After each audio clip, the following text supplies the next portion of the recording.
name is Jean Modichet, and my short story title is The Sacrifice. I remember the date with crystal clarity. It was May 25th, 1940. A drab green military truck pulled up in front of our little farm on Charlottesville Road 10, and Stephen, my husband of 10 years, swung his duffel bag up into the back. As arms reached out to help haul him inside, he gave me a jaunty wave and a blown kiss. And just like that, the 56th Artillery Field Regiment claimed the love of my life. Weeks earlier, we sat at the kitchen table. I'll never forget our conversation. "I have to do this, Tina. I know you'll be okay, and the kids will help with chores and harvest. They say it won't take long to end the conflict in Europe, and I'll be back again before you know it." He reached across to clasp my hand. "Say you understand." I nodded my head and started to cry. "You're a strong woman, Tina. That's why I married you, and you've never let me down. Never." He softly brushed a tear from my cheek and pushed himself up from the table. "I'll be in the shed. The tractor's acting up again." It was a tough time. I had so many doubts. I was scared, lonely, and sad. But my Scottish mother taught me the value of stoicism, so I knew I had to buck up and rise to the occasion. Looking back, the things that kept me focused and optimistic were our farm, our boys, and my friendship with Agnes, my widowed neighbor. It was up to me to raise 2 growing boys to seed, fertilize, and harvest 40 acres of corn and soybeans, and keep a dozen laying hens and 1 ornery goat healthy and productive. For how long, I did not know at the time. We called it our coffee talk, Agnes and me. Every couple of days, she'd pick her way down the overgrown path along the road that connected our farms, settle herself at the rough barnboard table in my tiny kitchen, and coddle her mug between her arthritic hands. Widowed almost a decade by then, Agnes was 20 years my senior and no stranger to adversity. Her husband died of a massive heart attack and left her childless and alone on a farm almost as big as ours. She made ends meet on her pensions, renting out her acreage and the money she earned from selling her oil paintings at the farmer's market in town. Agnes was an accomplished artist who had become well known and certainly beloved in our community. Her innate talent lay in capturing local landscapes, and her work was featured in advertising campaigns across the county. "What do you hear from the front, Tina?" Agnes would ask. It was always the opening I needed to let out all the tension and worry of being a war wife. "I got a letter yesterday. Stephen is okay, but he misses my home-cooked meals terribly, and he's sick and tired of eating mutton. He says we'll never raise sheep as long as we have a farm, and I shouldn't even think about serving lamb, as if we can afford it. The men can't reveal their location or operations, so he tries to fill his letters with small talk. I think they must have landed first in London, England, because he talks of sitting on the steps outside of Madame Tussauds wax museum, but deciding not to go in. He said his woolen uniform is too heavy for the unusual spring weather there. It itches and scratches in places he says he shouldn't mention." Agnes and I shared a little giggle out of that last bit as we savored the warm brownies she brought over straight from the oven. "And he sends his love to all of us." I tried to swallow the lump in my throat by taking a sip of my coffee. Agnes reached out and patted my arm. As much as I missed my husband, time has a way of marching on. Spring turned to summer, then to fall, and winter after winter went by. Overall, the weather was not cooperative, and each time I took a load of corn to the co-op in our aging stake truck with the screechy brakes, I seemed to get less and less money for the crop. I had to dip into our meager savings to pay the bills and make do by letting the hems out of the boys' pants as they went through the usual growth spurts. At the same time, Stephen's letters came less and less frequently. I could tell by his handwriting that his arthritis was acting up, and he offered fewer and fewer observations. I missed his humorous comments and stories highlighting his innate sense of compassion and kindliness, and I worried that the war was slowly eroding my husband's good nature and optimism. Agnes said I might be overthinking things, but something was beginning to feel very off. Then one day, out of the blue, I heard a big truck crunching along our gravel road and gearing down to stop out front. I recognized that sound, one I hadn't heard in 5 long years. I dropped the laundry I was hanging on the line and ran around the side of the house and up to the road. It was him. He was home and he was whole. I couldn't contain my joy at seeing my handsome man again. He swung me up off my feet and around in circles. It was a reunion that was so long coming. Smiling, laughing, crying, and hugging. Oh, sweet joy, sweet, sweet joy. The boys heard our commotion and came running to join us. With all my heart, I wanted this moment to last forever. Eventually, our little family returned to normal, and life took up where it left off. It was only with the passing of each day and each week I noticed that my husband had, in fact, sustained war wounds, invisible and yet so pervasive. He lost 20 pounds, but I felt I could fix that. He looked exhausted and gaunt in the face, but I still believed I could fix that too. It was the look in his eye that I wasn't sure about. Haunted, almost frightened, sheet white at times. Irritability and anger replaced the humorous arch of his eyebrow. The sparkle in his eye died and darkened. He did not want to talk. He lost interest in all that he loved. Loud noises terrified him. A car backfiring down the road made him tremble with fright. Nightmares became the norm. Getting out of bed in the morning was a chore. Even the boys asked, "What's wrong with Dad?" And I shooed them off with casual banter. "He just needs to adjust to being back home," I told them. "Go do your homework and help him later with the chores. He'll feel better soon," I told them. And I hoped what I said was true. Stephen, my smiling, joking, social, energetic guy, was no longer. He was replaced by someone I no longer knew, and I didn't know what to do. Before the war, I remembered glorious sunny mornings after breakfast when Stephen would grab his father's shotgun and head out to the wooded acreage along the back of the property line to hunt rabbit, pheasant, wild turkeys, and occasionally deer in season. He spent hours oiling and polishing that old gun, setting up target practice in the spring and a duck blind in the fall. Most of all, he was passionate about nature.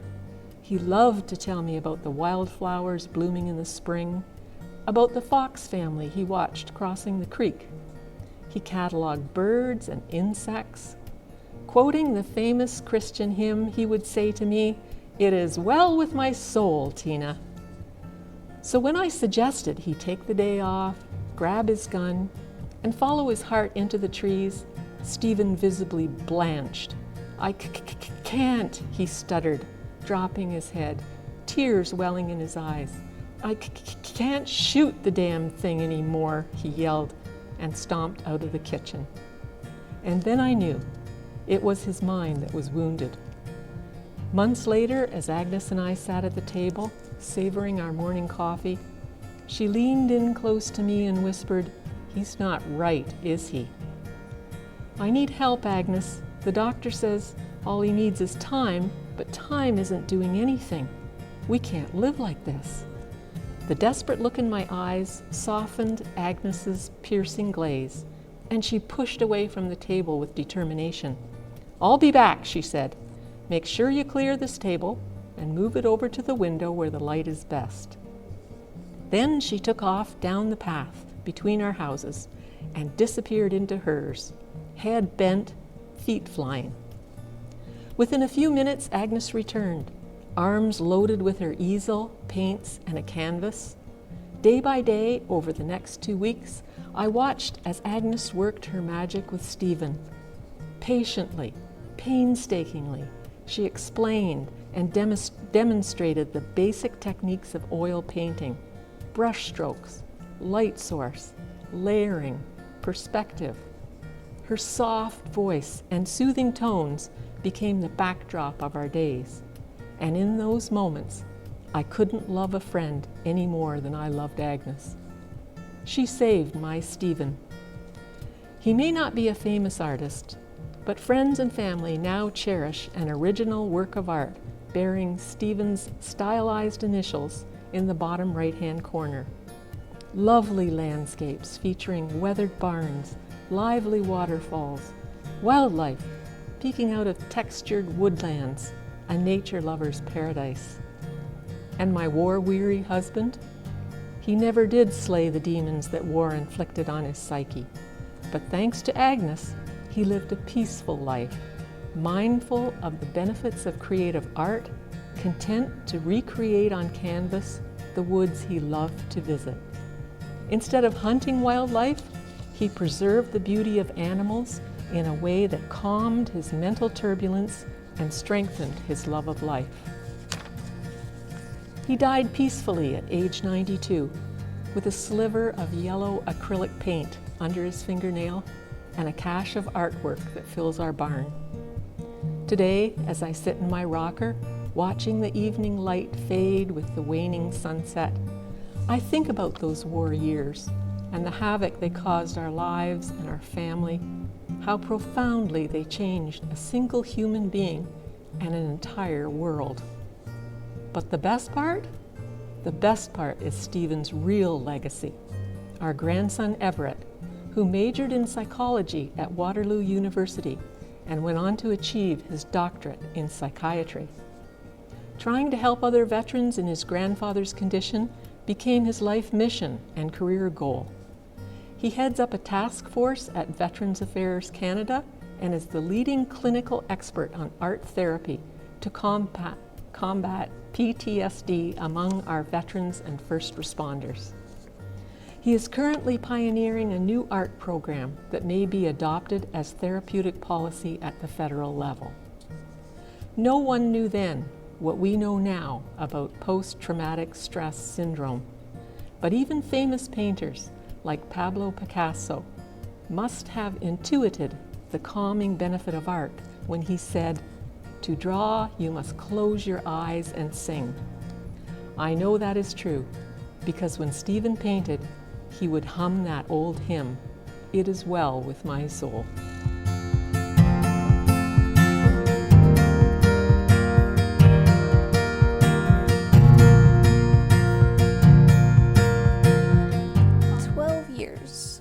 Since I was about 8. I always played stuff in my head, you know, just making up people and characters, or just me doing something, honestly. Just pretend I was, and then one day I'm like, you know, I have this idea, I'm just gonna start writing it. So I just wrote it, and I wrote 2 whole parts of it before I gave up on it. But after that I realized being a writer was actually a thing. I was writing a different story about circling around World War II as well, and so I was kind of in that mood at the time, and then the main character for this one, Jamie, kind of came into my head with along something I was feeling. I was feeling like how she feels on a regular basis, kind of dependent and not really able to stand on her own, and so I was feeling kind of down about myself, and so then she kind of became the central of a post-World War II story, and that's kind of how it came out.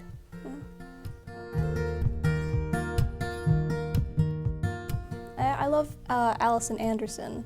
She's only written 1 novel. She's usually a translator, but The Summer Guest, her novel, is my favorite book, and it spans like 3 different characters, different timelines about where they are, and so I really love her works, and maybe I've been mimicking them a little bit. After a long while, she released William, and he continued on his way up the stairs, leaving Jamie alone with her thoughts. She realized that he was right, and so was Jean. Jamie didn't believe in herself. How could she? She couldn't do anything herself. How could Jamie do for herself if she didn't believe in herself? What was there to believe in when no one else believed in her? Jean did, a small voice in the back of her head told her. Jean had believed in her. Even if no one else had, Jean would have wanted her to believe in herself. With shaking legs, Jamie lifted herself off the staircase and took the first independent step she had taken since her eyes began to fade out the light.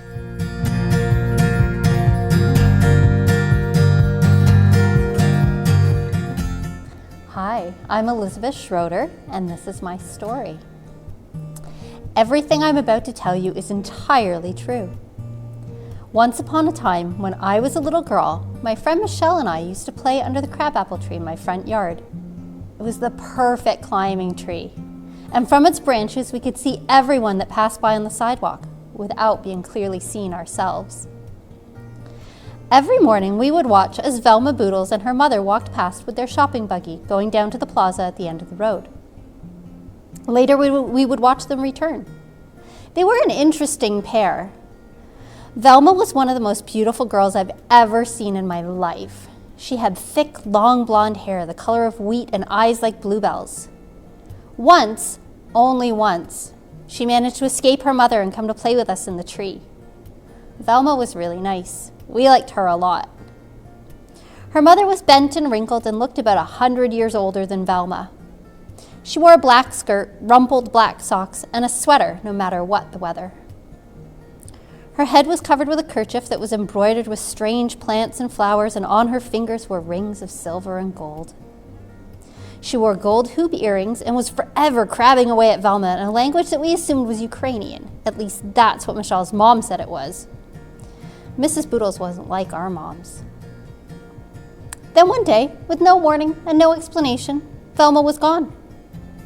Her mother still stumped up and down the street each day with her shopping buggy, but she went alone, nattering away at herself as she passed. Michelle and I never knew what happened to Velma Boodles. The truth of the matter was that Mrs. Boodles was a witch, and not just your ordinary run-of-the-mill witch. Mrs. Boodles was ambitious. She studied her craft for decades, researched under warlocks, wizards, and witches who are masters in all types of magic. And though her independent work was good, recognition escaped her. This rankled her terribly. She'd submitted numerous publications to Cauldron and the New England Journal of Spellcasting, only to be shot down. That was why, when on that fateful day she received an invitation to be the keynote speaker at the International Convention of Broomstick Designers, she could not contain her glee. Finally, the prestige she so craved, the attention from her peers that she'd coveted for so long. There was only one problem: Velma. Velma was beautiful, it's true, but to her mother's dismay, she had not 1 ounce of magical ability. She kept infuriating her mother by refusing to practice magic. She wanted to be a dental hygienist when she got older, or some silly thing like that. But as with any mother, witch or otherwise, Mrs. Boodles loved Velma more than anything else on this planet. She could not take Velma to the conference. But as Velma had no magical skills, her mother was terrified to leave her alone. Mrs. Boodles had stepped on many, many toes along the way, and there were any number of entities that might try to harm Velma in retribution if she were left alone and defenseless. What was Mrs. Boodles to do? The night before the conference came, and Mrs. Boodles stayed up late pondering her dilemma and packing her satchel. Around 2 o'clock in the morning, she hit on it. No one would be brave and foolish enough to try an attack on Mrs. Boodles herself, so she would cast a spell on Velma while she slept to change her appearance to be identical to her, and just change her back when she got home from the conference. Yes, that was the ticket. But by the time her bag was packed and her spell was cast on Velma, Mrs. Boodles was tired out, and there wasn't much time before she had to get up to go in the morning. She might be too tired to fly. No matter, she thought. She would just have Tad the Toad, her trusty familiar, take the controls of the broomstick. She could sleep on the flight. But there was something Mrs. Boodles didn't know. Tad had been feeling a little neglected lately. Mrs. Boodles had been so busy with her research, raising Velma, etc., that there hadn't been much time to spend with Tad, like she once had had, and his nose was pretty out of joint. So he'd been feeling rebellious and had taken to hanging out in the damp spot behind the kitchen pipes under the sink with Slim and Jim, the gambling spiders, and Spike the rat. And he and Spike had discovered whiskey. Tad had become a bit of a drinker. No, Tad had become a whole lot of a drinker, rather a hard-drinking toad. And the night before the conference, Tad and Spike had been boozing it up. When morning came, Tad was still not in full control of his faculties. Tad was flat out drunk. But Tad was scared that if Mrs. Boodles found out what he'd been up to, then she would get all angry and turn him into a human or something disgusting like that. So when she asked him to pilot the broomstick that morning, he agreed. Takeoff went okay, not too shaky, and they missed the trees at the end of the yard. Not by much, but they missed them. By the time they reached full cruising altitude and were over the park at the end of the road, Tad was feeling really woozy. Things were starting to spin and they were going way too fast.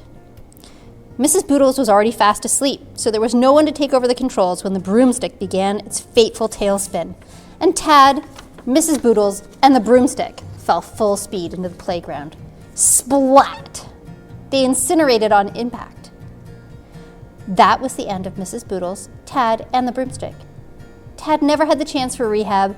Mrs. Boodles missed out on her glory, and with no magical ability of her own and her mother never to return, Velma was forever trapped in her disguise as her own mother.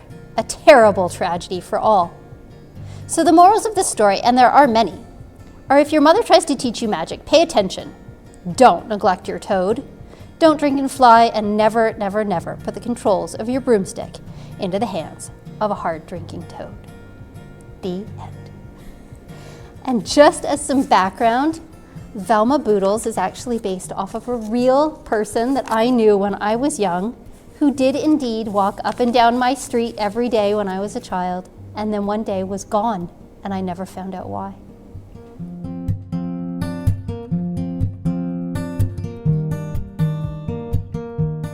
The inspiration for the story Apple Pie and Other Delights came from thinking about my mom after she had passed away and all the wonderful things, and some not so wonderful, that she would cook for us when we were kids. And her apple pie was fantastic. She never let us eat it until after supper and told us that it would give us a stomachache if we ate it while it was warm. So, of course, we waited till it cooled and then had it after supper. Her not so wonderful things might have been fried click and maybe macaroni and hamburger with ketchup on it. But writing that story brought back a lot of memories of my mother. Her cooking was definitely influenced by her growing up during the Depression years and having to not waste any food. I'll now read a little bit from the story Apple Pie and Other Delights. My mum's apple pie was the best in the world, or so my father said, and I believed him. I had watched her many times over the years mixing the crust, none of that frozen store-bought stuff for her, rolling it out to a precise thickness, pressing it into the pie plate, and then preparing the top.